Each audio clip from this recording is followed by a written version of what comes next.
I am more than my physical body.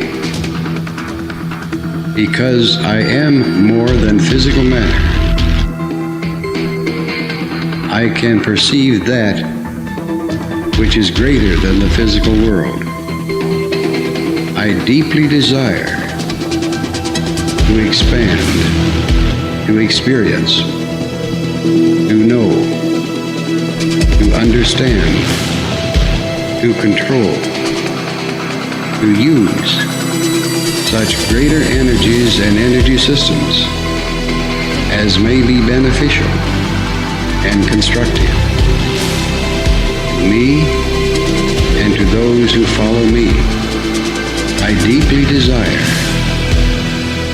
the help and cooperation, the assistance, the understanding of those individuals whose wisdom, development, and experience are equal to or greater than my own.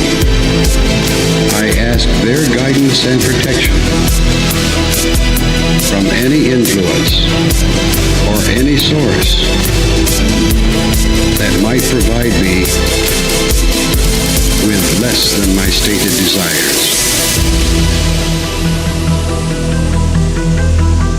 Do not know all the answers to the questions about reality. Do not claim to know the ultimate truth about life. I seek that which has been made hidden as a part of a family and explorers of consciousness.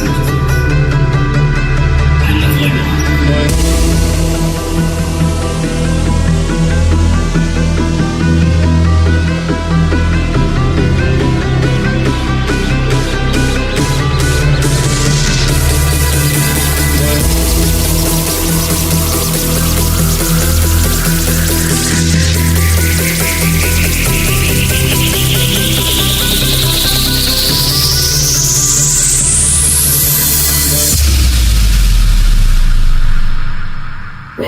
Welcome to Lighting the Void.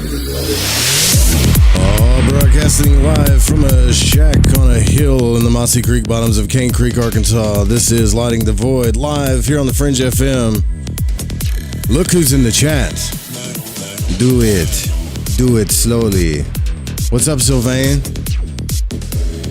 One of the best tarot readings I ever got in my entire life, I shit you not, was from that guy right there. Thanks for coming to the broadcast. We're live here on the Fringe FM. We are going to keep reading the machinery of the mind. However, I have some business to take care of first. First and foremost, I would like to bring on my colleague, Jess Rogge. She's back. And she's back on the network. Thank God. You know what I'm saying, Jess? Like, thank God I've missed you, man. I'm glad you're back. I missed you. Oh, I'm so happy to be back. When I found out about, people probably don't know the story, but when I found out about I see Gigi there in the chat. Yeah. What's up, Gigi? But once I found out about the call, and I was like, all right, Joe wants me back. It must be time to come back. Mm. I was so excited. Because I was kind of like in this funk for a while. I was like, guess I'm not going back. Guess I'll just do my show. Well, this place is a great place to be, the Fringe FM. I love it. Like, me too. But it's nothing. It's not it's really not a house. It's nothing like it's not a building, it's not a website, it's not an app, it's the people that are in it. And it always has been. That's how I am with everything in life, actually. Everything else is just like whatever, you know. It's just aesthetics is all it is. You know, not saying it's not cool, but without the people, it's nothing. You know, that's how I've always been. And last night, God bless, I was like, I got Jess the first night, like she's gonna go on right after the broadcast, right after I do the show, she's gonna be on. And then I don't know what it was, if I slept or I was just used to like just doing the solo thing, and I was just rambling. I looked down, it's like, oh shit. Right, like I've already went 10 minutes into her airtime. You know, I'm so sorry. So It is so okay. I figured you might have forgot because you had been, you had a lot of wiggle room for a for a little while after your show. So I think you were like totally used to it. Then you got on a rant because I was watching. I was like, oh, Joe's on one. I'm gonna let him finish. no, you shouldn't have done that. You should have like texted me and be like, hey, son of a bitch, you're in my time slot, right? That's I what should have, done. but I don't want to bother you. So I was like, I'm not gonna interrupt Joe. I'm gonna let him continue. Well, But next time I will send you a text, or I'll hop in your chat and I'll be like, hey Joe, yeah, what are you doing? Right? Like, what are you doing? So what are you doing? You still Tuesday, Wednesdays, and Thursdays at 9, right? That's the predicted Yes, sir. time. Yeah. That is the predicted time. Good. I'm so happy and so excited, and I don't know. I just love it. I love it here. I love you guys. I love you, Joe. And you too. it just makes me happy. It makes me happy to do the show here. And, I think it's being part of like all of us being together and like creating this thing, Yeah. And that's what I love. Yeah, it's fun, right? I got plans for it. I was actually talking to none other than Mr. Dave Cruz on the phone the other night about what I got. You were talking to Dave Cruz? I love Yeah. Dave. I got plans. I've always had plans. The other day, people asked me, like, why do you come back in the, don't it suck to be back in the, yes, it sucks to be back in the shack. Of course it Right. does. But, like, this is what I do. You need to read the book, The book? War of Art by Stephen Pressfield. Like, if you either make up your mind, you're a broadcaster or you're not. Like, if I fail, then I'm going to fail, and I'm going to go down doing what I love. Look, I'm Right. too old to like do this other stuff, Me too. Me too, Joe. Right? Like, I'm just too old. Like, you're not gonna get me to like give up. It ain't gonna happen. Now I may get into funks, and that's another thing. Like, we all get into funks, don't we? Oh, But- 100%. But damn, like, I just, what I did earlier, Jess? I've had What? one of these accident-prone days. Oh no. So I'm standing in front of the door, just like watching TikTok. I'm Yeah. not doom scrolling, just Okay. it's one of those heavy metal days. So I'm watching horses headbang to metal. I don't know if you guys have seen that one, but it's fun, right? Pumps me Yeah. up. And a wasp flew down into my shirt, and I swatted it with the phone. I just gave it a good thump and killed it. Okay, thank God. Did it? No, it didn't get me. Almost though. Thank goodness. And then I flipped the phone up in the air, and as I watched it, I was like, "Oh shit!" Right, and then it just smacked the concrete in the worst way, shattered the screen. No. Yeah, then I looked up. I'm like, oh, I got like 15 minutes to do the show. I ran into the house, stepped in just the happened. cat bowl, slipped in the cat bowl. I still have water all over the back of my leg. Are you? Yeah, yeah, Oh my God. been fun. Like, it's a ridiculous chain of events that happened right before the show. Yeah, well, I've been cleaning all day and working and stuff, and like I lost my train of thought. I have ADD. All right, Yeah. everybody knows it. Come on, I'm supposed to take stuff for it, but it gets me all twerky. Tweaky. Yeah. What's the word for it? Yeah, Where you tweaky, just because it's like a stimulant. They give people with ADD stimulants for some, and it's supposed to calm you down. It does me actually, but then it's like I can't sleep. Yeah. And then you get no. into that mode where I've gotten to this mode. I'm not going to lie to you. I've gotten to this mode to where I can't get a damn thing done without a pill or a drug. No. And people are like, well, it's okay to be that way. No, it's not okay. From somebody that has a past history of enslavement by narcotics, let me tell you, Yeah. it's not okay to like, well, the only time I have energy is when I'm popping Adderall or something, No. right? Like, that's not cool. It's not You can't cool. do that. It's not good for you. But I got to find a drug or something that will help with it. Like my Weed. doctor gave me weed doesn't help with the ADD. It relaxes. It does.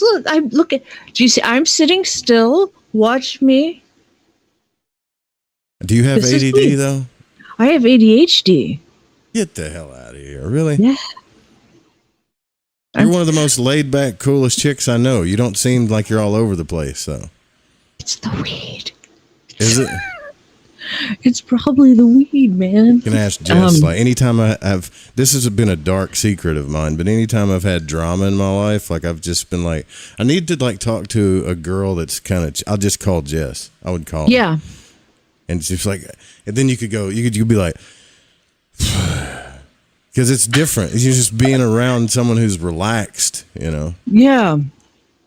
I like it, and it's good for broadcasting too. And I think taking people into the late night and escape the simulation radio, which I think you should just call it the Jess Rogge Show. Whatever. You think we should just call it the Jess Rogge Show? I still have the If logos. I had a name like Rogge instead of Roop, I would call it the Jess Rogge Show for sure. But you think so? Yeah, but I can that's get not that my done. show. I mean, it's not my show. I know. You know, but do it. It might be a good idea. Do it anyways. Okay, I'm gonna. I wrote it down.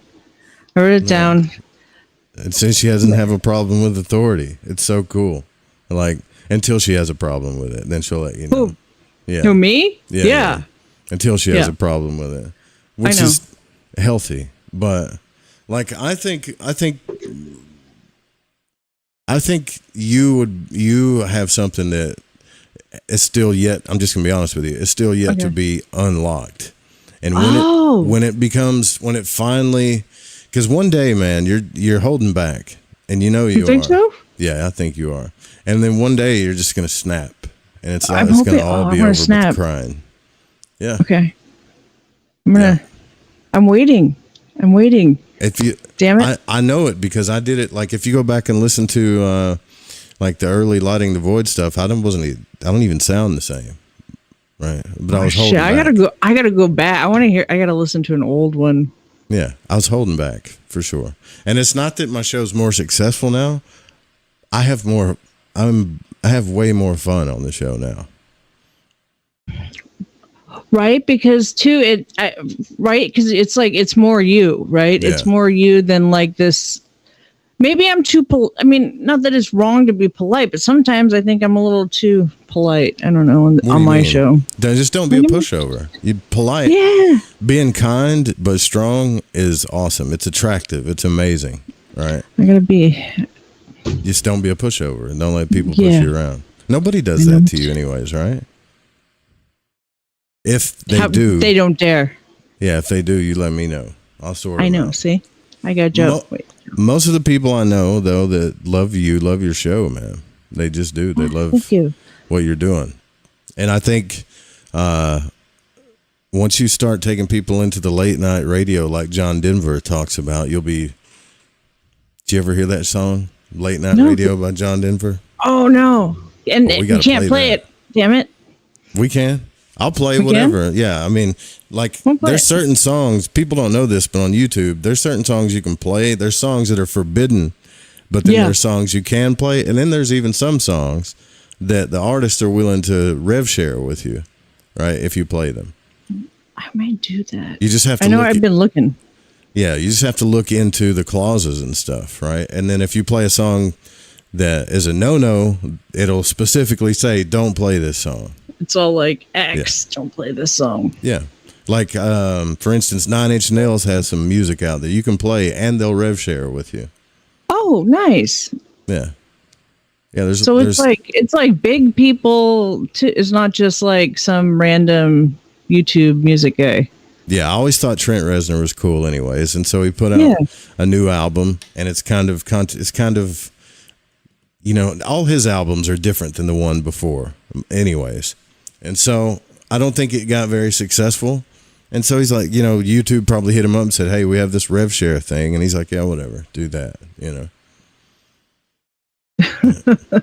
People don't know that. So he's like, no, because like I've gotten in trouble on YouTube. Not, you know, I got taken off a live stream for playing music one time. I got shut down that one night. You saw it. I was like, I watched it. I was like, show and just shut it down. Like, and I was like, what the hell did I do wrong? And what it was is those songs that I was playing I could play them, but I broke the DMCA rule. Like, you can't play the same artist like 3 times within the same hour or something like that. I've heard that rule. So yeah, so you did that, and they're like, all right, cut. Yeah, and they cut me straight, like I just cut it straight. They cut that fast, like you don't even know. You're like still talking, and it's out. And yeah, because everybody in chat was like, "Oh no!" And I'm like, "What? I'm still going, right? Everything's good." But, right, the chat's still going. It looks okay, but no. Yeah, no, it was fun. I love DJing too, because I used to do like I don't know. Did you ever do music shows? Have you ever done a music show or DJ'd? I think I did a music show when we first got that new program. 2 years ago now? Jesus Christ, where is time? When we had that money. Was so nice. We had money and we could play whatever music, and we had this fancy schmancy thing, and the breaks come up and just rolls up. Now, you guys don't know what it looks like, but it took me 2 weeks to program it, but it was so worth it. It was so nice. And then like you hop in, and it had like a little green room like thing where like, you could be backstage, and and you could hear Joe go like, and it was nice. One day we'll get it back, Joe. Jess. Yes. When you start broadcasting this time, I want you to not come back to me and ask for like an evaluation until you have legitimate haters. Okay. All right. Okay. I'm not telling you to go be an ass, but I want you to be... Okay, that I was like, do you want me to go out there and be a dick? Because I can. I want you to be so yourself that somebody is just going to be like, whatever. Okay. They're not just going to kiss your ass. They're going to say something that they're trying to get under your skin, or they're just being a dick, and that's what I want to see. Okay, right? I'm going to get there. You'll get there by being you and nice and just being you. You'll get there. I'm just going to be me. Yeah. That's all I can do. Yeah. Gigi's got it down too, though. Yeah. I think. All right, so here's the thing. You guys want me to go to Contact in the Desert next year, right? Oh my God, Joe. Do you guys know that like I've seen Gigi like 1 billion times, it feels like, and I've never seen Joe in person in my life? Do you know why? Let me tell you a secret why. Why? Because I went to the Ozark thing. Yeah. One of the biggest like UFO conferences ever. And I lost my shit. Not in front of people. Like I didn't lose my cool. Okay. Yeah. What happened? It takes a lot for me to do that. And then if, I'm not going to stick around if I'm in that kind of state of mind anyways. Yeah. But it was just the amount of BS how do I say this without coming across as an asshole, right? Okay, let's see. So the amount of like stories that I knew people were just making up that were coming up to the booth and talking versus like the real ones. You could see the ratio for real. It was like about a 30% ratio, and the people that I knew, like they had some kind of legitimate story. Like something was either I wanted to get them on the show or talk to them more. I couldn't because other people were just kind of interrupting it, and I was so used to like just sitting in my little comfortable radio booth, and I'm in control and dominating everything. Yeah, because this is your space. Yeah, right, your space. I was being nice, like, and just, can you wait a second? Yeah, I'll talk to you in a second. Listen, Dave Cruz was with me, and he was like, dude, what's wrong? He goes, you're usually not like this. And I'm like, I don't know. And then he had me follow Travis Walton into the bathroom. Travis. No, you followed him in the bathroom? Because Dave wanted to interview him so bad. He's like, it's so important that we get this interview. It's Travis Walton. And I'm like, everybody's hounding this guy, Dave. Yeah. And he's like, we got it. Like, it's a major for the Fringe. That's why I like Dave, because he was fired up about the Fringe FM, It's major for the Fringe FM. So the only place I could talk to him alone was in the damn men's bathroom. And here's this guy, right? Poor old Travis. Who's been hounded by everybody. And I saw this dude get hounded by everybody. Couldn't even breathe, right? The only moment of peace he's getting is in the men's restroom. And here I come, waltzing in, Hey, Travis, when are you going to come over to the booth? Right.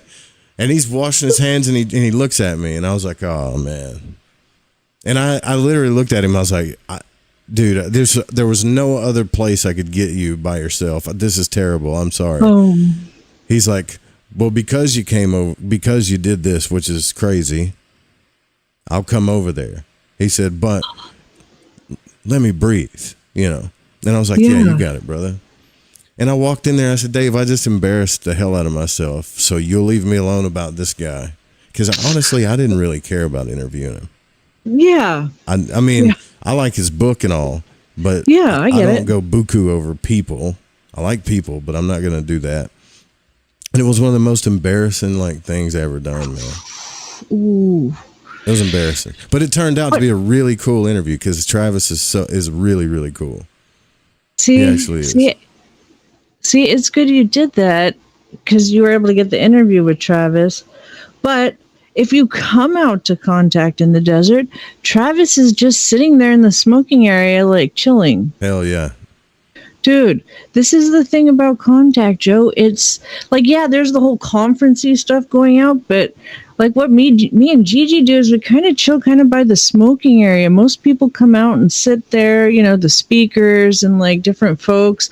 So that's the place that we network, and the people are chill. You got to go. I don't Gigi think we'll was a MC at the place. Yes, have you even seen the picture? You haven't seen the picture, have you? No. Holy for crap. Gigi, that's like being an MC at the Grammys, man. Yeah, I woke up early because I was like, I'm gonna go see Gigi Gigi do this thing, right? Yeah. So I chugged coffee. I ran down there. Let me see. I have it here. I don't know. Can I share it in this? Maybe. I don't know. It'll probably screw it all up. You could try. Can I see? Can I send it to you in the chat? Yeah, you could do that. Yeah, we'll show it later. We'll show Gigi standing up there on his Yep. thing. On the thing. It was so awesome to see him do that, and look at him, dude. Sunglasses. That's what I'm talking about, Gigi. Yeah, Gigi with the sunglasses. He went sunglasses at night up there, man. And that was probably about 10 o'clock in the morning.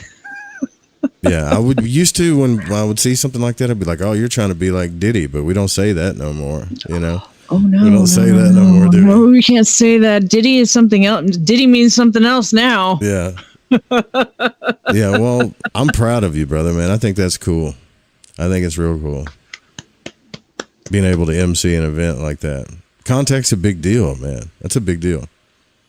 That's why you got to come next year, Joe, and we'll have all three of us there. We're rolling deep, and I'm just afraid people are going to ask me a bunch of questions, They I want to go party. I want to go have a good time. Oh, that's probably about 95% of what we're doing there.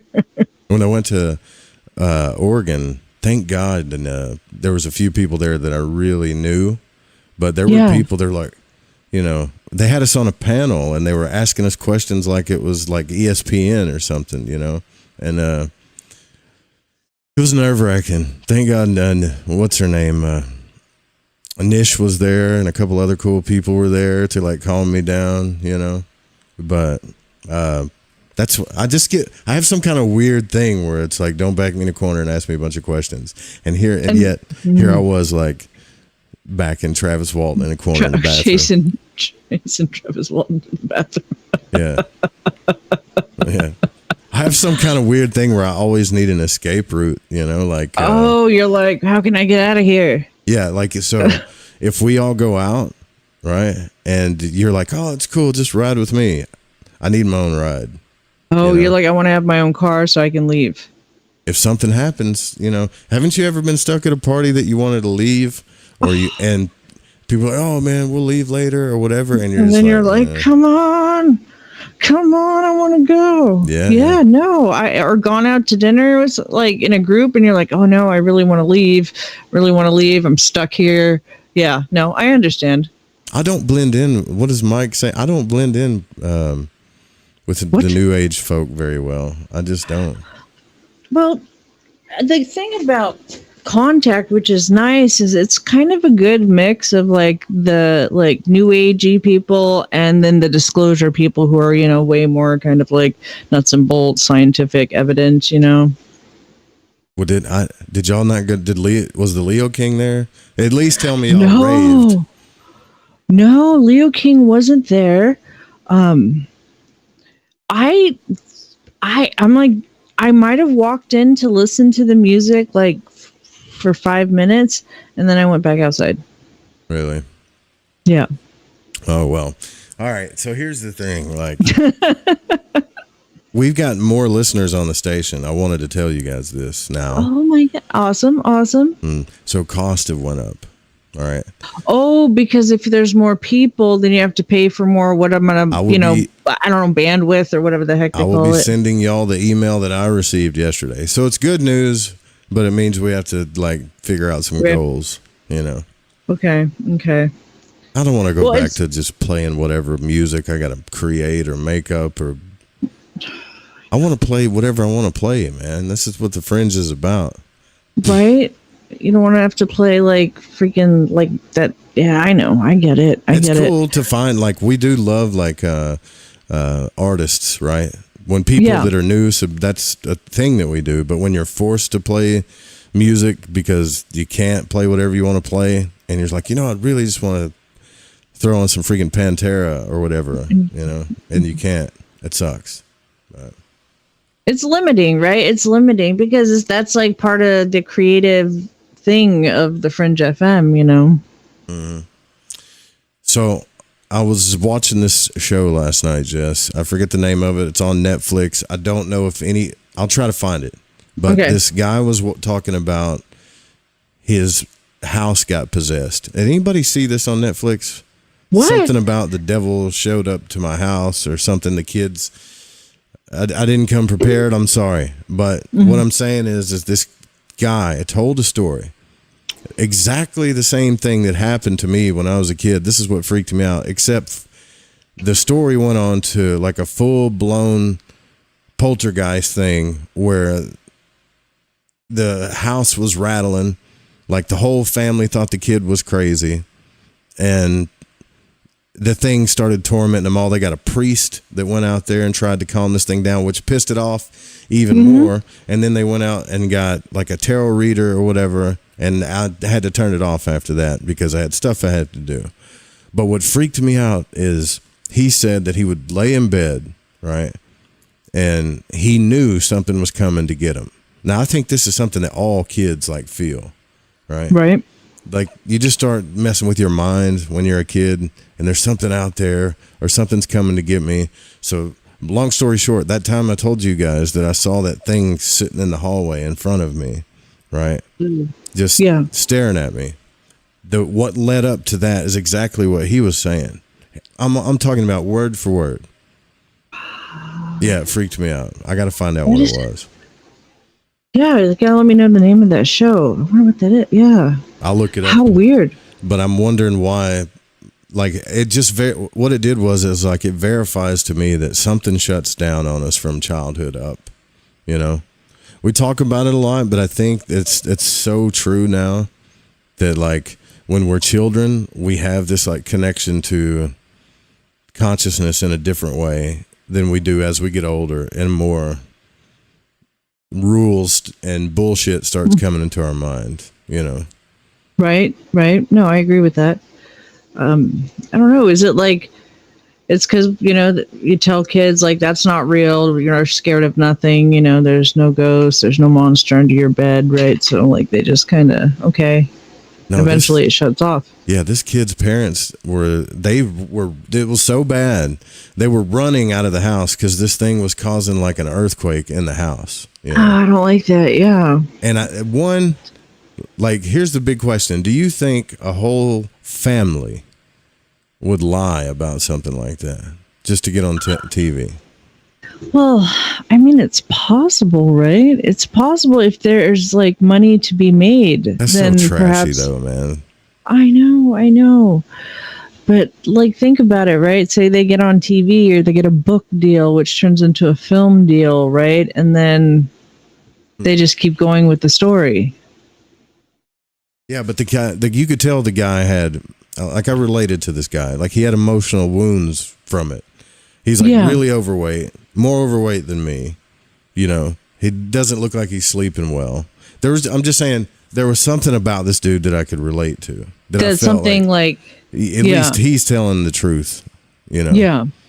And his family said that they didn't believe him. They were like, we don't believe you or whatever. He's like, no, I'm serious. There's a thing or a person he's telling me to beware. He's warning me, like he's going to come get me, you know?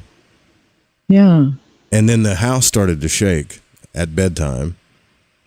Guys, did any of you guys watch this? Like, the house started to shake at bedtime, and he jumps up out of his bed screaming. He says, he's here. He's coming to get me, right? And everything in the house started freaking out. Now, this sounds completely insane. It doesn't sound like it really happened to me at all. But when I watched him tell the story, I'm like, okay, I think it's real. I'm still that way, even now. I feel like I'm too gullible, is what I'm saying. I feel like I want to believe a lot of the time, but also, you know, the longer and you know, you've been around, you've heard all kinds of stories. Just sometimes you're just like, I don't know. I guess if that's what you saw, you know. You don't remember the craziest show that I ever did was this guy that had an astral bug attack him, and he was freaking out on his house. It was like a little bug. It was one of the most, like, I got thousands of views and downloads over the show because this guy was talking about a bug that attacked him astrally, freaked his wife out and everything. And I could have swore. Was he just running around like screaming? I don't know. I have to go back and listen to it, but I could have swore he was lying until I heard him talking about it. You know? Holy crap. I feel like I'm gullible, is what I'm saying. I don't know, man. I don't know. Maybe that's what I said. Maybe you want to believe them, or if you see that they have some sort of like emotion attached to the story, then you're like, you know, it makes you believe it more, right? All right, let me ask you a question. How many times has somebody told you? Is this it? I don't know. I'll find it. I'll find the name of it and tell you what it. You guys should watch it. But how many times has someone told you something? Like, I'm not going to do this. I'll never do this again, or whatever, right? And they were crying or whatever, and you believe them, and they did it again and again, and again and again and again, and then you start feeling like a freaking idiot, like you're an idiot, right? You know, or you're gullible. Well, I feel that way sometimes when I watch, like, I don't want to be made a fool of. Is that an ego thing? No, I think it's just. You don't want to be tricked, you know? You don't want to believe something that's not true. Yeah. I don't want someone to just tell me this whole elaborate bullshit story. Like, I don't want to know people can lie that good, I guess is what I'm saying. I know. It's just, I mean, just thinking about, you know, guests I've had on where they've had like these fantastical stories, and, you know, you want to believe them, and you're looking at them and you're like, is this true? I don't know, you know, and you're like, I don't know, let the audience kind of decide. I'm just, you know, it's, I don't know, man. I've heard a lot too, man. I've heard a lot too, and it's hard to, I don't know. I can't do it. Like, I'll never be that Art Bell kind of guy that's like, I used to be that way. Yeah. But now I don't. People are like, why don't you have some guests back on? I'm getting to the point where, like, I don't want to turn into one of those people that don't trust anybody. You know why? I know. Why? Because those people are the ones that usually are the ones you don't need to trust. Right. Like, I trust you and you trust me. It's kind of like a given thing. We haven't broken each other's trust. Right. And a couple times that we might have, we've talked it out, and it's been fine. It's been chill. Nothing's happened again. Right. Yeah. It's not even talkable. Like, it's not even a thing. Where when you get around people that have trust issues, right? Yeah. And you get around that, and it's like you start seeing that there's all kinds of reasons not to trust them. Yeah.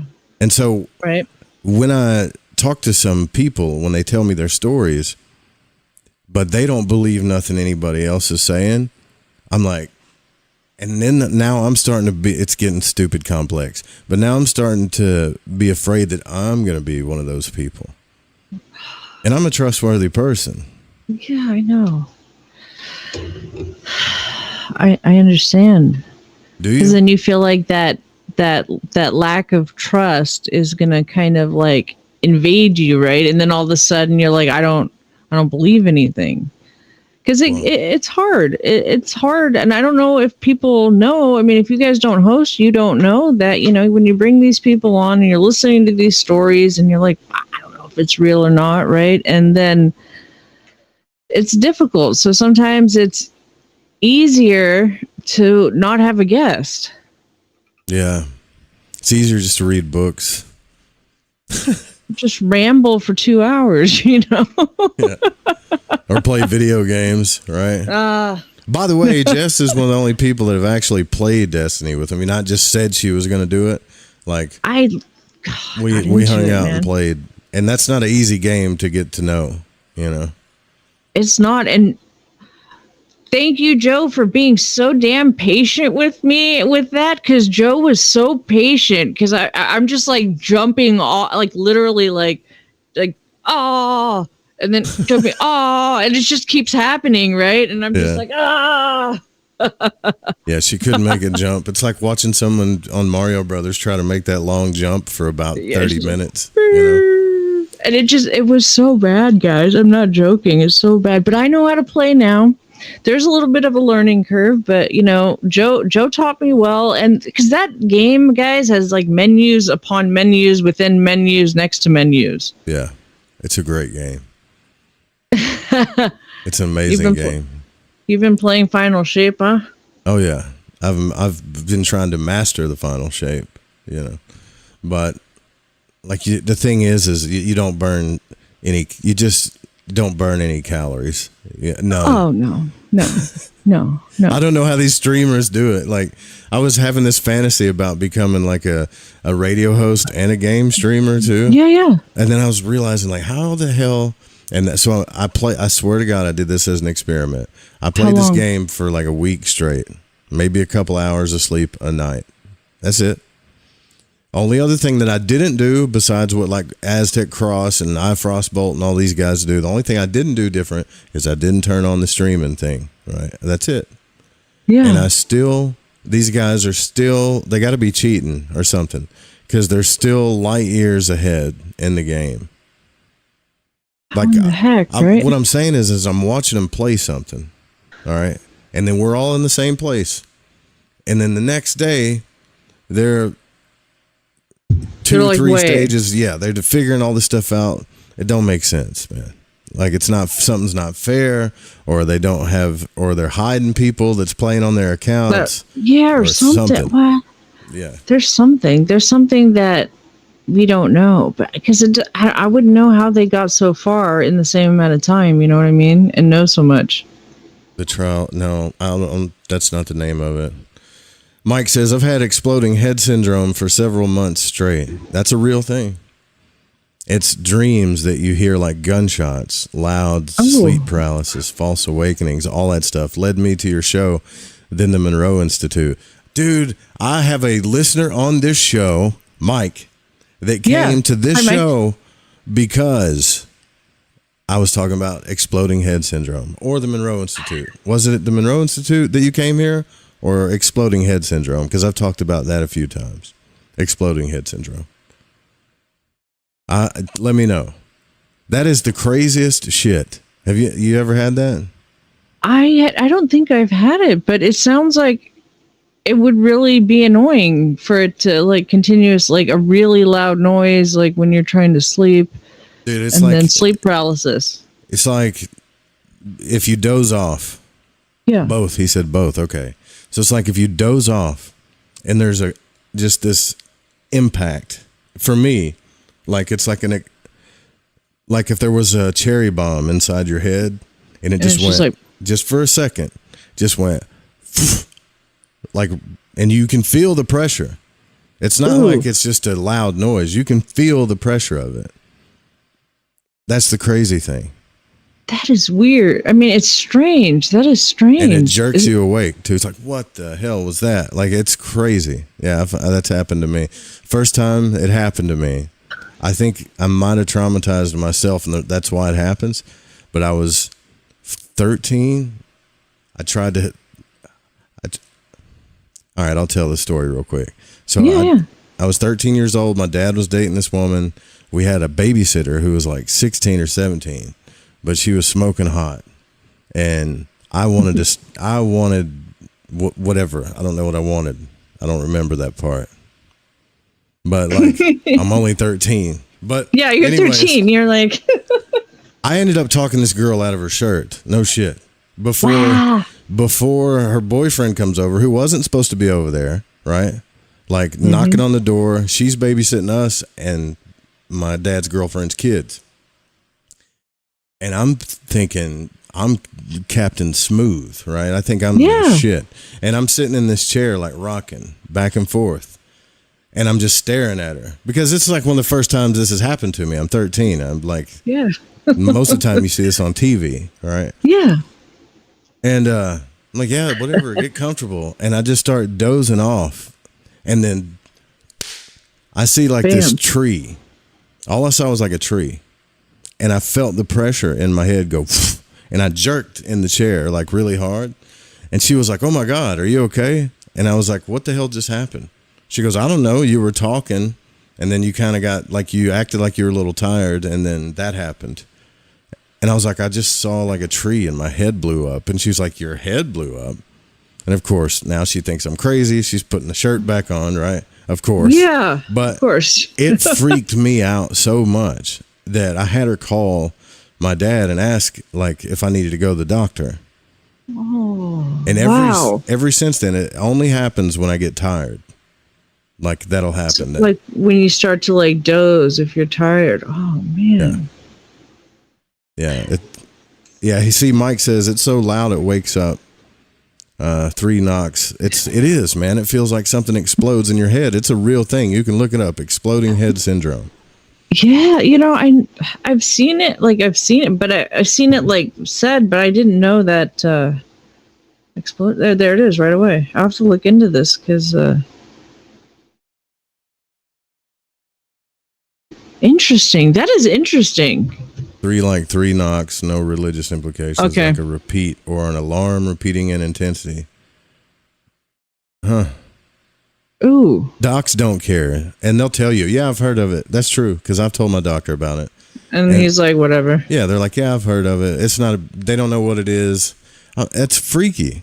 Like, do I have a tumor? Is there something actually wrong with me? You're like, why is this happening? Doctor, help me. But I also get jerks, right? That's normal. Like, yeah. Like I'll just be falling asleep and jerk or something, like I'm falling. But that was the first time I felt pressure. Here's another thing. Pressure thing is interesting. It's got to be related to consciousness, because one time I was trying to get out of body and I was actually doing the Buellman stuff. You got to look into this for your show. Right? Okay. Figure out why my head felt pressurized. So my feet, my etheric feet, I know this is going to sound crazy, but my feet, my waist, my arms, everything started sliding out. I'm like, okay, I'm going to have an out-of-body experience. Yeah. But my head was like stuck. It was weighing me down like an anchor. So your feet are coming out, but your head is coming out. It's weird. It's like something's lifting me up with my feet, right? And then I feel pressure in my head, like my ears filling with pressure. Almost like a very slow exploding head syndrome, That's interesting. Yeah, it's really weird. It's interesting. It's like the head is still just attached and stuck while the rest of the body is going. It's like my head was in the way or something. I don't know. It was like it was still attached. That's happened a couple times though, actually. That's interesting. And then you get pressure. Yeah, I get pressure in my head. Figure that one out. That's what I want you to do, Jess, is figure out like the really weird stuff. That is weird. That is really weird. Interesting. That is interesting. Well, I don't know. Do you want to stay with us just a little bit longer? And then Yeah, I can. If you like. I don't know if people are still interested in, we could talk about this when we get back, but I was reading Machinery of the Mind by Dion Fortune, talking about the 4 layers of consciousness. Consciousness, I know, is something you're into, right? Mm-hmm. So we can get into that. But up next, we have the radio station stuff that we always love. We love and adore the radio station stuff, the Fringe FM. Yes, we love it. The phone lines will be open too, so I know a couple people tried to call in last night. By the way, PK, you tried to bust me out for saying that word biourge. It's spelled Biourge. Look that up and see if that's actually an English word, and you'll see why I struggled with it.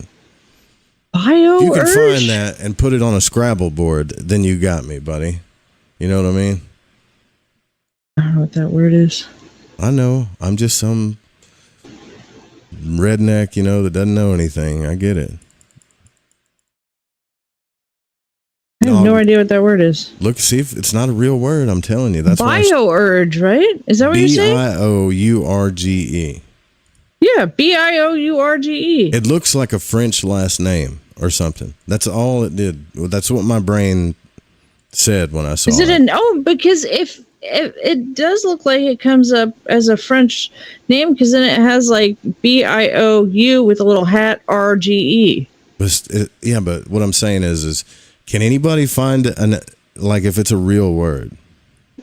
What's the last name there? Biourge. It looks like another last name. Just ask the internet. Is this an English word? Ooh, can I ask a Chat GPT? Yeah. I'm going to ask Chat GPT. Copy. Chat GPT will know. Oh, shit. All right. We got to take the break. We'll be right back. Okay. Yeah, Chat GPT should know, I think.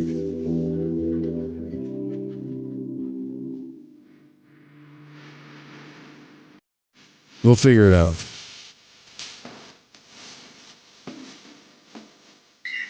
Oh.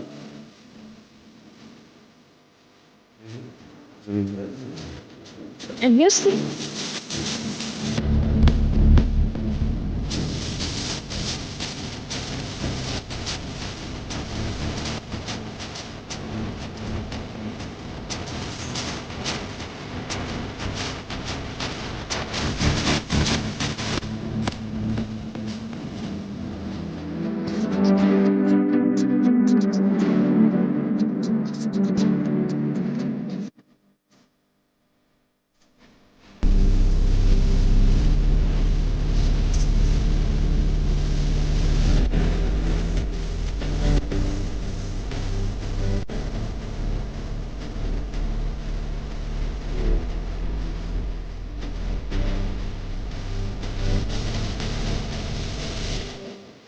So, you love talk radio? Then you'll love TalkStreamLive.com. TalkStream Live is always on, 24/7 with the best streaming talk shows. Find your favorite talkers and discover some new ones. It's free, readily available online or on mobile with any smartphone or tablet. Finding your favorite talk shows all in one place has gotten a whole lot easier. Just go to TalkStreamLive.com. Be sure to download the free apps from Google Play or the iTunes App Store.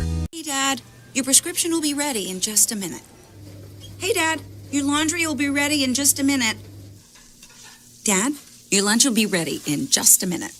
Hey, honey, why don't you take a minute? When you help care for a loved one, you give them as much time as you can, making sure they're safe and comfortable. But it's just as important that you take some time for yourself. At AARP, we can help with information and useful tips on how you can maintain a healthy life balance, care for your own physical and mental well-being, and manage the challenges of caring for a loved one.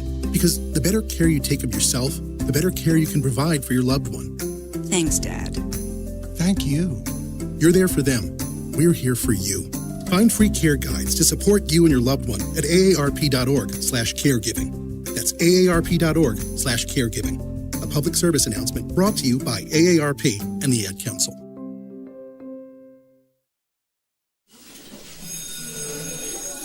All right, class, let's hear what everyone did this weekend. Jill? Well, I raised my older sister to a big oak tree. It was at least 100 years old. My mom said I must have set a record or something. And then we went down by a stream and perched up on this huge rock and saw all these little minnows swimming around way below us. And then I rescued my little brother from an evil slug king who was guarding him at the bush fortress. And my sister and I brought him back to our super twig fort for safety. And then we all laid out and told stories until it got dark. And the Big Dipper led us all the way home. Awesome. Where were you, Jill? Yeah. We went to the forest. It's not that far away. Anyone want to come this weekend? Ask your parents to take you and your friends to the forest this week and find the fun, adventurous you. It's closer than you think. Check out discovertheforest.org. Bumper stickers are a fun side hustle with low-cost investment that has built-in advertising to attract local customers in parking lots, rallies, gatherings, conventions, venues, and more. You could potentially sell these bumper stickers on consignment to local businesses, tattoo parlors, head shops, or any other independently owned store that might gear toward the fringe. Bumper stickers are great gift-giving ideas for friends and family. Also, a way to wake up your fellow travelers on the path without having to waste energy in tiresome debates. No car? No problem. Bumper stickers will stick to just about anything with a semi-smooth surface. Go to www.justbsme.com and get your bumper stickers today. Have you ever wondered, what do the stars say for me? Or, will the next month or the next year be more favorable? How about, are our two signs compatible? Each month, at the new moon, you can ask these questions live with me, your astrologer psychic, Mary DeCina, along with host of Lighting the Void, Joe Root. Join us at the new moon for Cosmic Conditions. We look forward to working with your energy.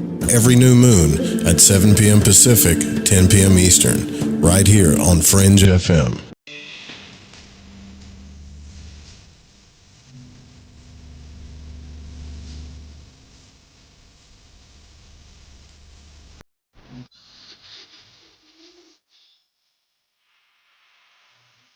Broadcasting from Forest Tower Studios, all the way from the Deep South. Now, here is your host, Joe Root.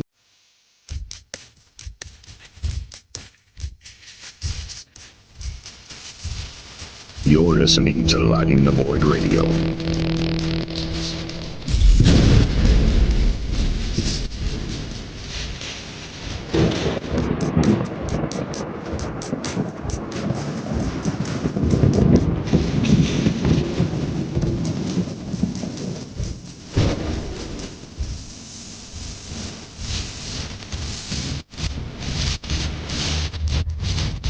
That's me. I have to hit like 20 buttons before I can even start the damn show.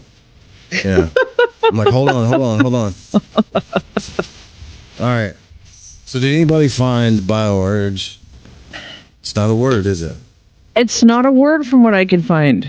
And that was ChatGPT. PK messed with my ego last night. I'm just saying. You're like sitting there, you're like, that is not a damn word, is it? What I'm figuring out is like, I don't want to look like a fool, even though I sound like a fool sometimes. And I'm actually a lot smarter than I look, damn it. And, but I read that word and I don't read by, like some people read by pronunciation, right? Like, yeah. Like I learned by memory. That's how I read. Yeah. Yeah. So I was always a good reader. But when I saw that word, it registered nothing. Registered absolutely nothing. So I was like, Biorge? What is that? And turns out I'm a genius. You are. See, even Sylvain, who's French, says it's not a word. Yeah, it's not a word at all. It's not a word. Speaking of words, I had this idea. What do you got? Well, it's where you're coming back to the network. I want to see how smart you are. See if the audience beats you. Okay, let's see.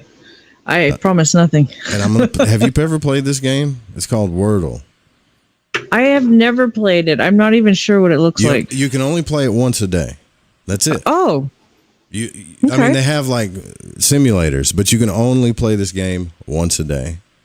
Okay. And it gives you 5 rows. Let's see, 1, 2, 3, 4, 5, 6. So you get 6 tries at this word. You just have to guess what the word is. Okay. Now here's the thing. I want you to be able to see it. So if you can't see that. I do see it. I see. All right. So basically, what happens is you type in a word You guess a word, and then it tells you, okay, yeah, this letter's in there, or it's in the correct spot, or it's not. Wow. I've never lost at this game. Let's see. So it could be a 6 or a 5-letter word. Yeah. Or is it only across? It's on. Well, you have to type it in across, right? Okay. So we just have to guess right now. It's not going to give us any hints. But then you have to think, like, what is a word that I could put in here that would eliminate all kinds of stuff for me right off the bat? Oh, right. As many letters as possible, right? Let's see. Yeah. Okay. It seems impossible, but I swear it's not.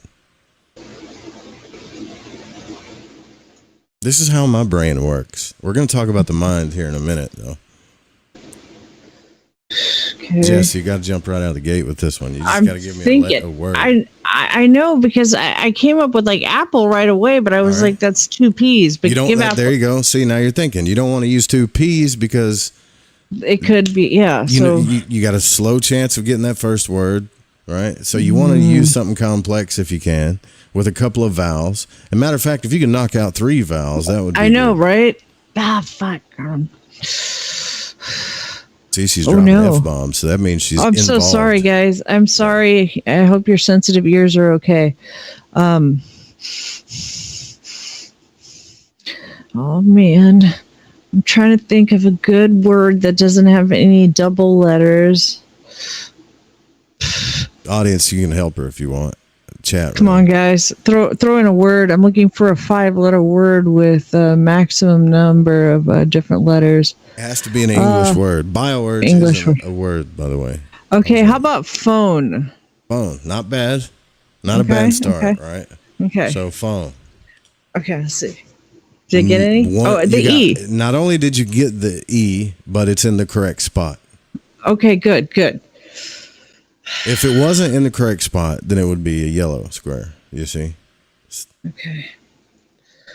Okay, Mike says rusty. Well, we already used the first one, so we get 5 more tries to get this word. Okay. Ooh. Okay. Hold on. Ooh, fruit. Word salad says fruit. I think has to fruit end is in a good E, one. Jess. Come on. Oh, it has to. Oh, an E now. Okay. E is in the correct Okay. spot. E. You have to be thinking elimination the whole time, right? We've already used PHON. None of those letters are in it. Okay, so they're gone. Yeah. Okay. Michael Domek says bugle. Ooh, bugle. Because that eliminates the L and the U. Yeah. Right? Yeah. Go bugle. Let's go bugle. All right, bugle. Look at that. Okay. See what I'm saying? It seems impossible, but it's not. So now we've got the L, the E in the right spot. And there the is U. a U The in U there, is but somewhere. it's not in the right spot. We might get this before we get down to the last one. And then there's a U somewhere. True is only 4 letters.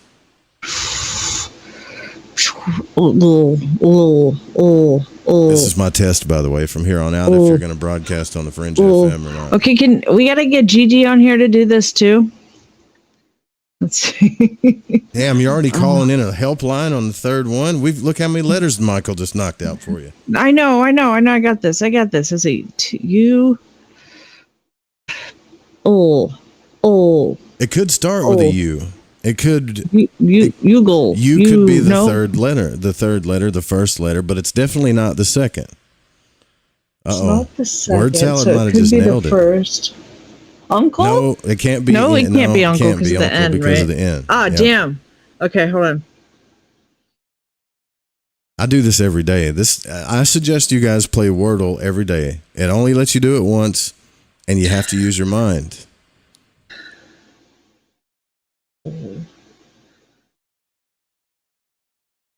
Oh no! I'm like, Are you stuck?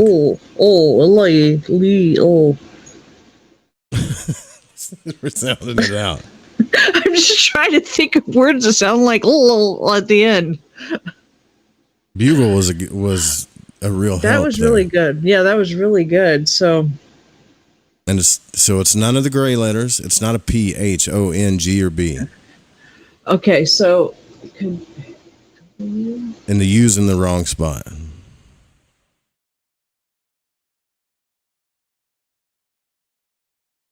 It's so hard, isn't it? Like, it can be hard once things start getting narrowed down. See, you think it would get easier right here. Shoot.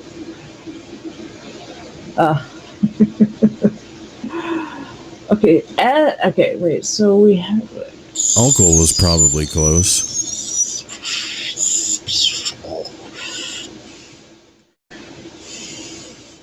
I don't know. Oh, my God. Okay.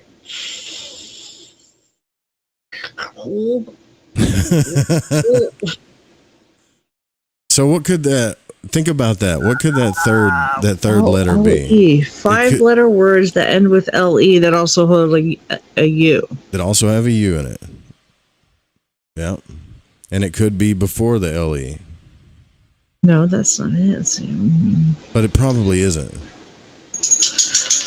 Probably isn't.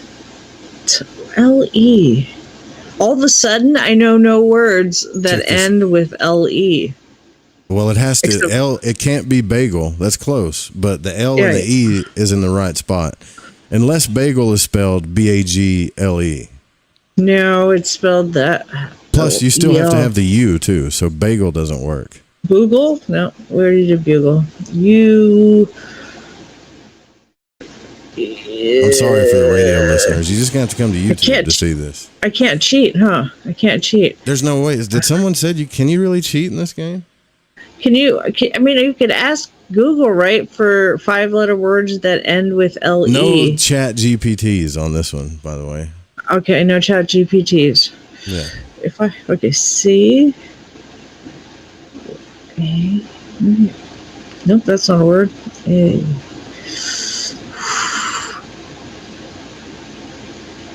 It's hard, right? If that U wasn't there, it'd be easier. Yeah, the U throws me off because now I'm like, well, if it's opal, wait, hold on. Are you having to write it down? How do you? Okay, I think maybe. Oh no! Well, can you have a double? Does double letters exist or no? Yeah, you can still use double letters as long as they're not in the thing. Okay. Yeah, I was going to say, can E be used twice? Yep. No, if E was used twice, it would light up again. Okay. Because the one word I had was ukulele. Well, what do you got with the double E? At least it could knock it out. I think, so it would be UKELE. Ukulele? How do you spell I think that? that's how you spell it. What? Can anybody confirm that? Ukulele? That would be a ukulele. Yeah, UKELE. I don't even think that's even close, right? Is it? No, it is. It's ukulele. Right? Is that 5 letters? Is that right? Or is it too many? I can't see. No, that can't be it. It's too many letters. Okay. E-mule? I don't know. Is that a real word salad that says e-mule? Is that a thing? A mule? E-mule. It could be. Let's just try it, man. Try it. If it's not an English word, it'll say not an English word. What should we give word salad if he gets this right? All right. What do we got for word salad? What do we got?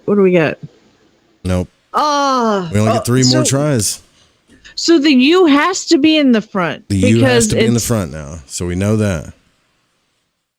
Okay, but what? I love this, man. Like, this is blankety blank. This is where Jess is going to shine. LE.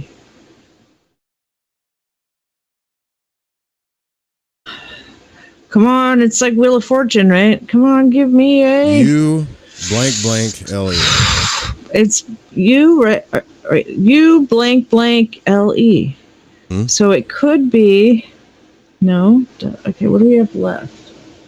It always gets harder the closer you get until it's like they don't make obvious words on here.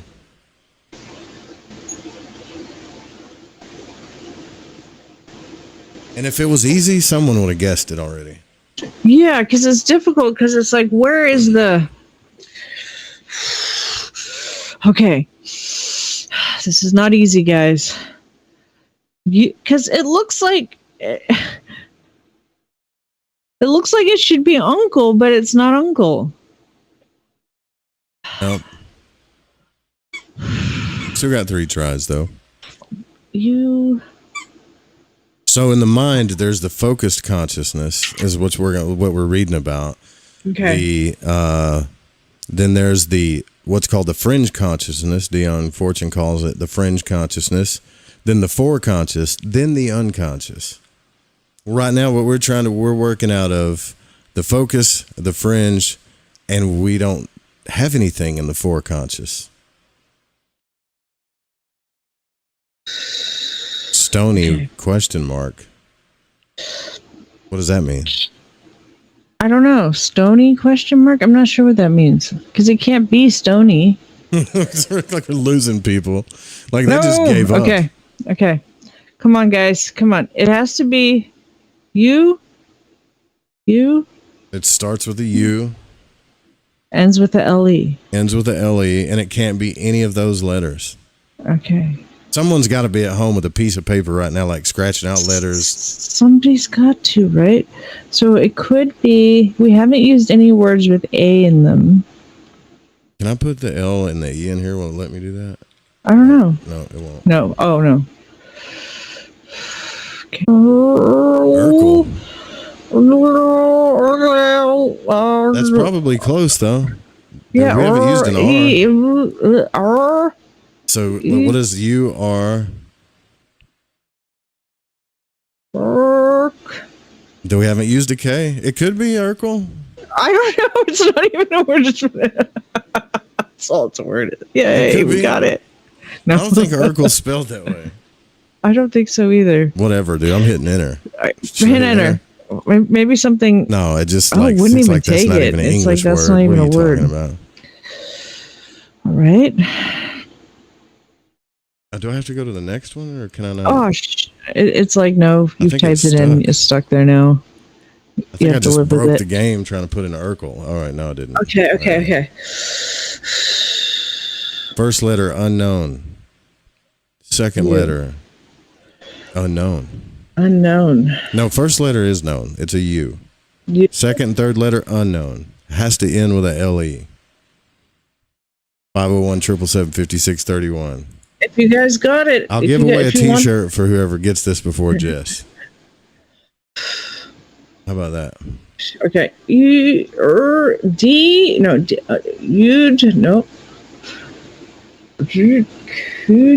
Not just like the LTV T-shirt, but the actual one with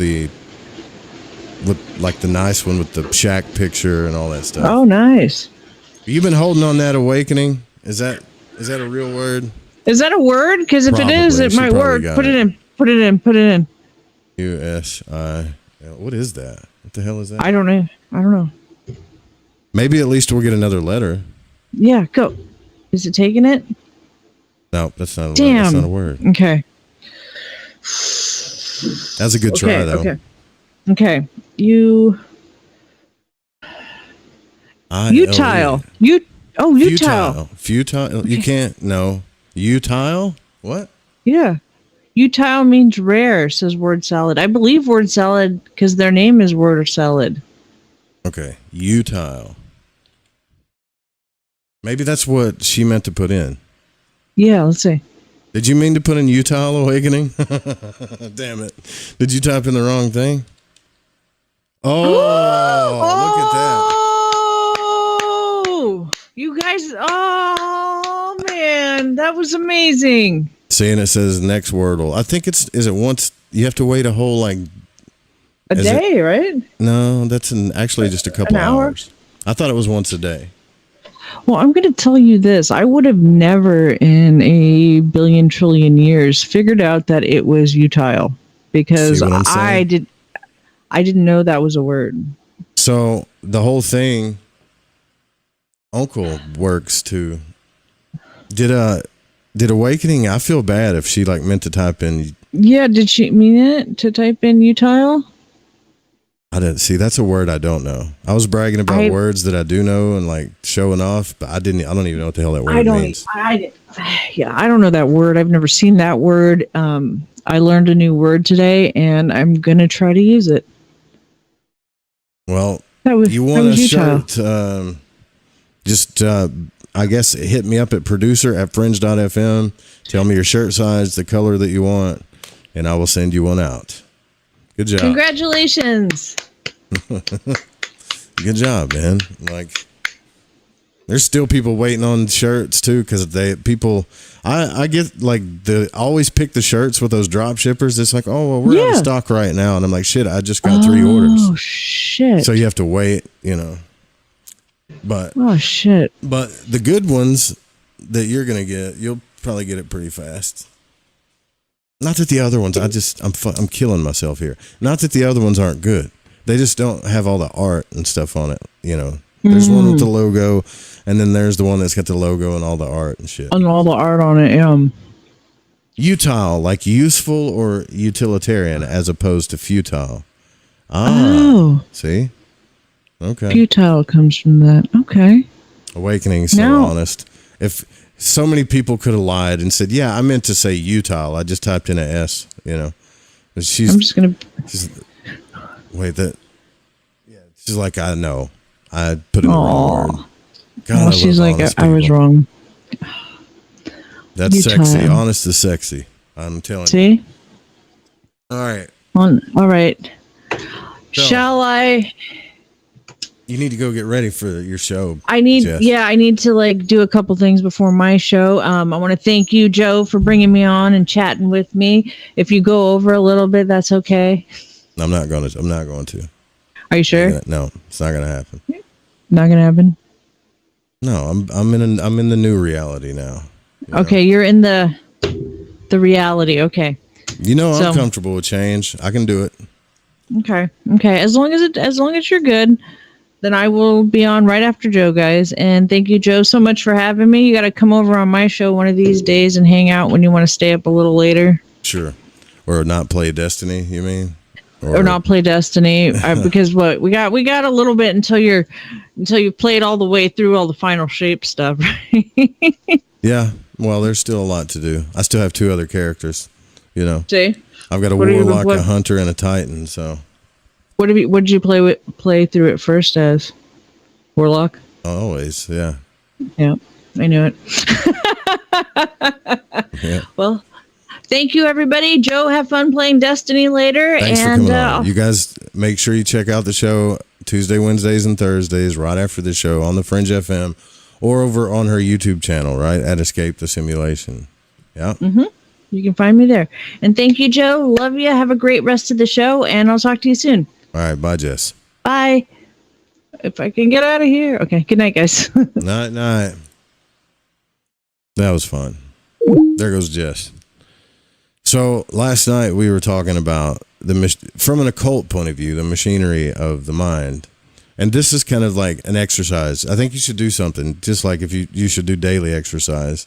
I try to at least walk once a day, but I'm trying to get back to where I go to the gym every day. But I did that so much in my life. But whatever. Like, you should do the same thing with your mind. And from an occult point of view, Dion Fortune is talking about this as these 4 parts. Now, she's speaking about it as if it's like basic psychology, but we don't know that. And she wrote this stuff a long time ago, too. So, but basically, she calls our consciousness that when we focus on something, just like we were all focused on this Wordle thing, our consciousness is focused on it. And then we have the fringe consciousness, which is all the shit that's going on around the outside of what we're focused on. We're still consciously aware of it, but it's not a focus.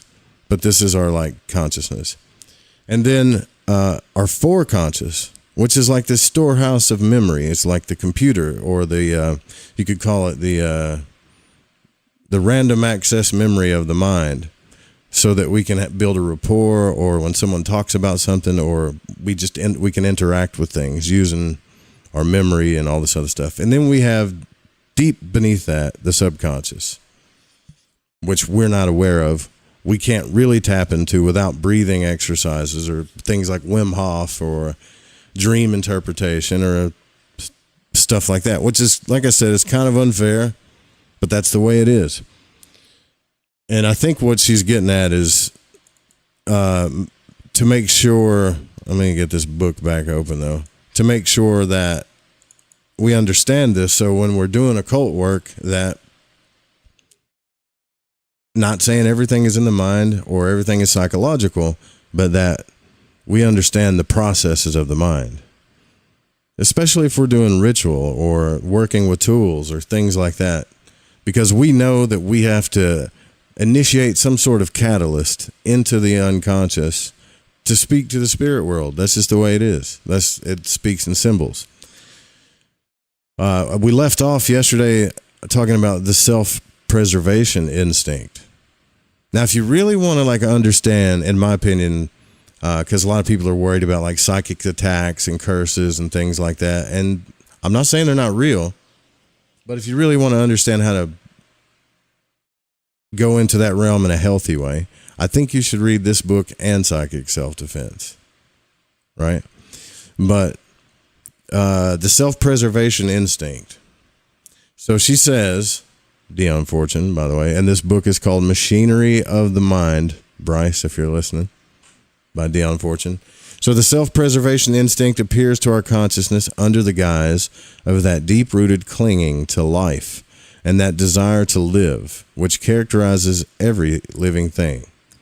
It is this instinct functioning simply in simply organized creatures that leads them to seek food and avoid danger, and also causes that complex organism, a civilized man, to carry out the elaborate activities of, quote, earning a living.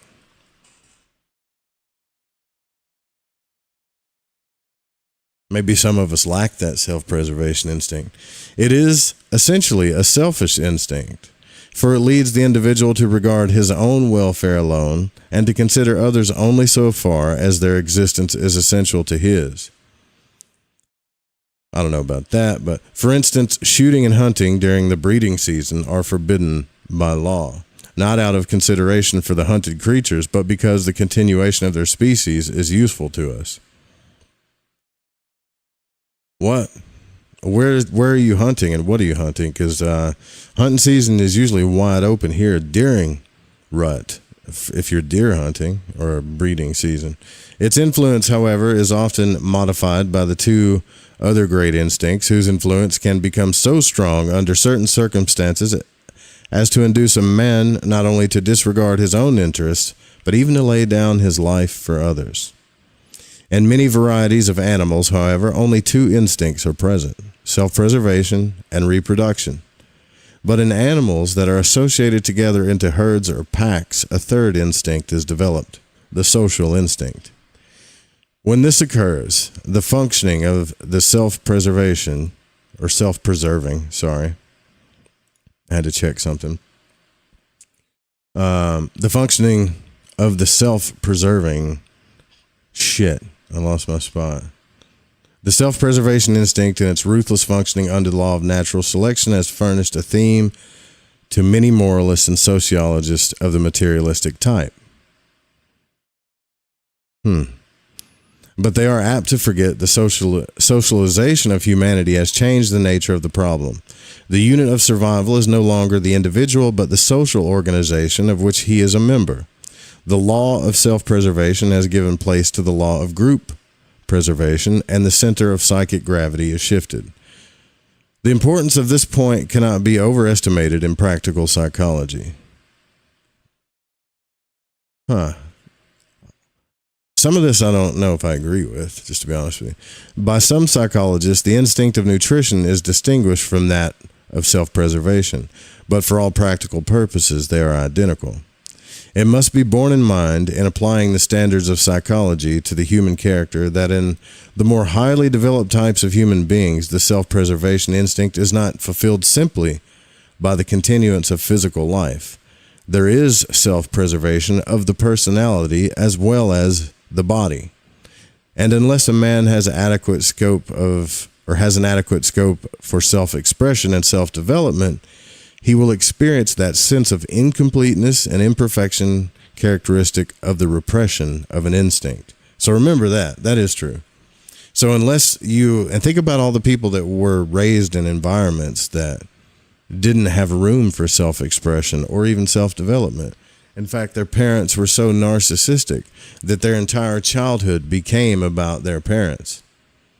They were never allowed to even develop probably mentally, emotionally, and more than likely physically. But I have heard of this thing where, like, I forget the name of it, but you guys might know the name of it, where like kids' baby teeth don't even come in till they're teenagers or older because they've been emotionally repressed since they were a kid, like little. Is that a thing? I think I read something about that. So anyways, she just wanted to mention self-preservation. That's an instinct, right? So the self-preservation instinct, having its source in the sense of individuality, of separateness, is the motive of our self-assertion. It is necessary that each member of a herd should have a certain amount of self-assertiveness in order to maintain his place among his fellows. If, however, this quality is above or below the requisite standard, his survival will be endangered. Think about that socially, too. Like if you belong to a group, family, friends, whatever, you could observe the level of assertiveness in each person. And usually there's a balanced person in every group, at least one, that isn't over assertive, you know, like an over assertive asshole, but isn't a passive pushover. But I like reading this stuff because you can see everything about balance too. So this quality is above or below the requisite standard, his survival will be endangered. If, on the other hand, he is lacking in self-assertion, he will not obtain his fair share of the means of life available for the group of which he is a member. On the other hand, if his self-assertion is excessive, it may disrupt the social organization and either lead to the extinction of the group or to his ejection from it. Lack of self-preservation instinct is usually due to a deep-seated psychopathology. It's usually due to a complex to be entered upon here, but we may say in passing that this failure is often due to a division of aims in the subconscious mind. The individual is not sure which self he ought to preserve, and so preserves neither. And we're talking about the personality and the body, I think, here. An excess of self-preservation is often developed in the child who has had a hard struggle to find and express their individuality. The self-preservation instinct has a great influence upon vitality, which is important in magic, OBEs, conscious exploration, life. Vitality is super important.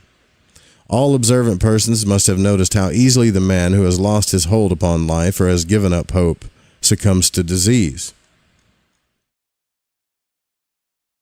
It's crazy too. Like if you get so depressed that you're just like, oh, fuck it, you know, and you give up hope about life.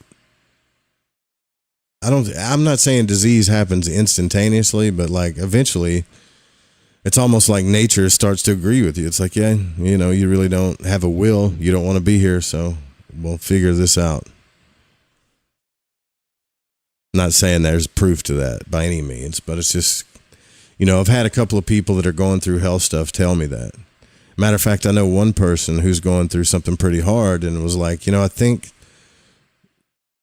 that I was so down and depressed that and stressed that that's why this happened to me. Like they can't prove it, but there's some kind of instinct that they know that it might be why it happened.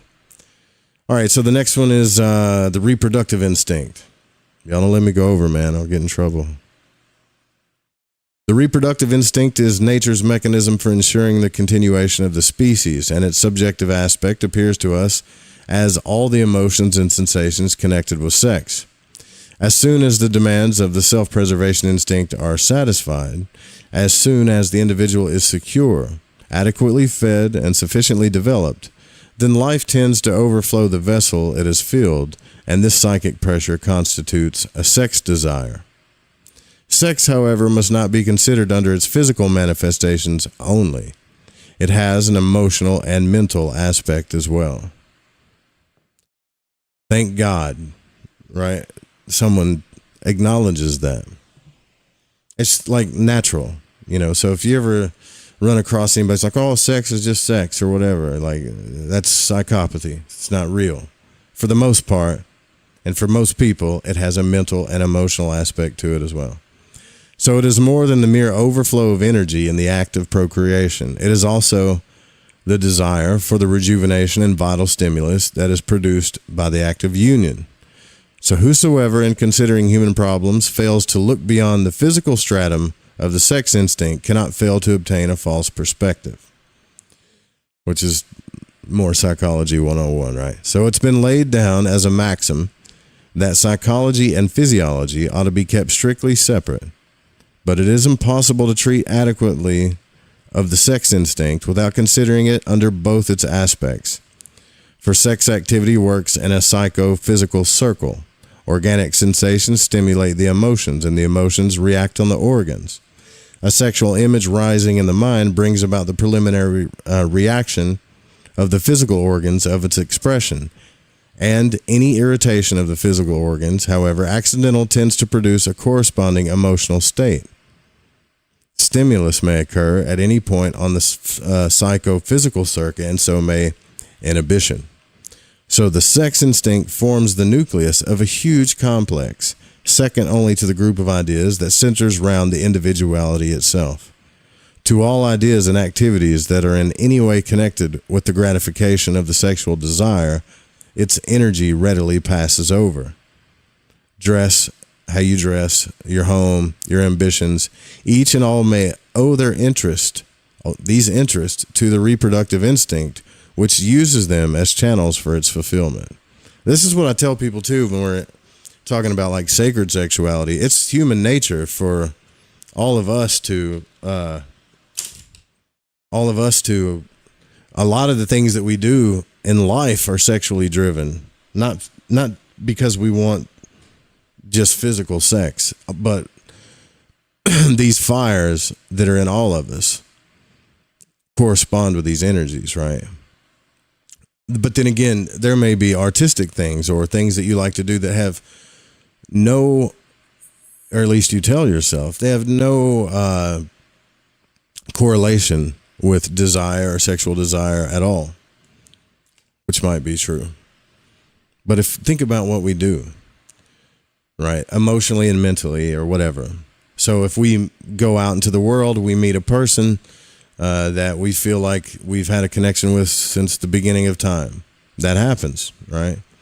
We come together, sex happens. Hopefully it's healthy. Hopefully it's fine, whatever. Then we build we build houses, right? And we encase ourselves in these caves, and then we have more sex, and then we start to get bored. That's what we do naturally. And then we want to travel and we want to do all these different things, but we always have this like good place that we go back home to in our caves. And sometimes kids come out of these caves, these fancy caves, and sometimes they don't. But you have to take into consideration, like if you don't understand what I'm saying, women see this in men for sure. Like I don't know if any dudes are registering what I'm saying now, but women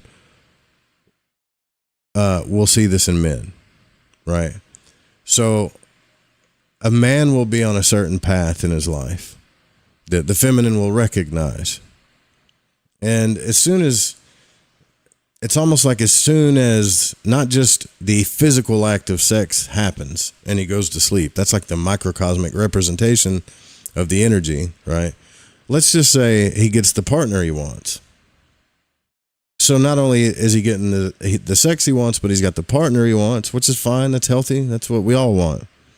But then something happens, right? Something happens to the man. He doesn't have the same goals and aspirations, and he's not moving to this thing that he was moving towards before. Matter of fact, a lot of women, especially really women that are in touch with their feminine, will begin to notice that the man is making their life about them. Sometimes it could be, I'm not saying all men, I'm just saying this happens, right?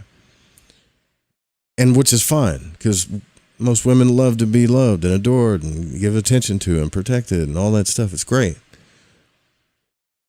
But the whole reason why she was attracted to him to begin with was who he was, what he was doing, his desire, for these things, his achievements, his fire. All of this is like a sexual energy underneath. And so when you look at the statistics of marriage, that, marriage is, or whatever, divorce is at high rates and relationships are like this, it's because we're so unaware of the unconscious energies that are happening to us that we become almost a slave to circumstance. If, however, you get older and more mature and you start to become aware of your habits, your nature as a human, and things like that, what I'm talking about, and you fall in love again, you're older this time, you're more mature, all your fears kick in, all this stuff, because you've found the partner you want, you're having the sex that you want, all this stuff, you're in love, you really love this person. You have to, once you start becoming mature and understanding the psychology of all these energies, you start realizing, I still have to do this thing in life. But that doesn't happen all the time. Right? And so a lot of people learn this as they get older, depending on how many relationships they've been in. I've been in several, so I've done this roundabout a lot of times, right? I see the same things happen each time. I'm not even talking about my hang-ups. I'm not even talking about my relationships. The same things. Two energies come together, a masculine and a feminine. And then sometimes it's the feminine or the girl, which I wouldn't even call it the feminine, will do that. They'll be on like a certain path in life, or of self-expression, whether it's career, art, whatever. They're just exploring themselves individually. And then they meet this person, and then all their energy becomes about this person. Sometimes it happens to both people. And now the energy's all complex. And then resentment happens, or power struggles happen. And no one's really understanding what's going on underneath unconsciously. Because we haven't been able to tap into our unconscious our whole lives. Probably didn't even start learning about it until we got an education. And are just now starting to realize this stuff, and yet the emotions and the mind and all this stuff is still pulling. So everybody that's a human being, my point to this is, and I'll just land the plane here, is everybody that's human should be aware at this point, I would hope. When we're talking about sexual energy, we're not just talking about the physical act of sex. We're talking about what it does to the individual as a whole.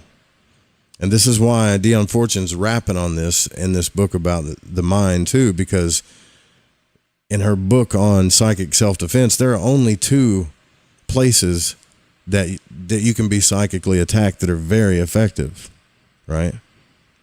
Whether it's someone just manipulating you or you're just attacking yourself, or maybe you are being psychic attacked, is your sexual energy and your self-preservation energy, like the instinct of self-preservation. So if let's just say if you're aware of social engineering, then you're totally aware of this.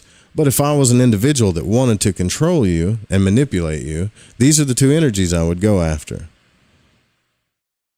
Right? This isn't a game, folks. This is what hurts and traumatizes and fucks people up. But people do this. They do it to make sales. They do it to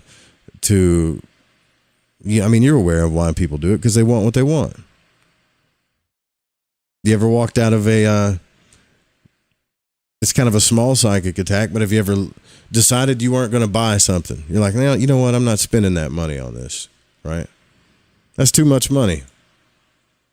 You get up to walk out of the room. What do?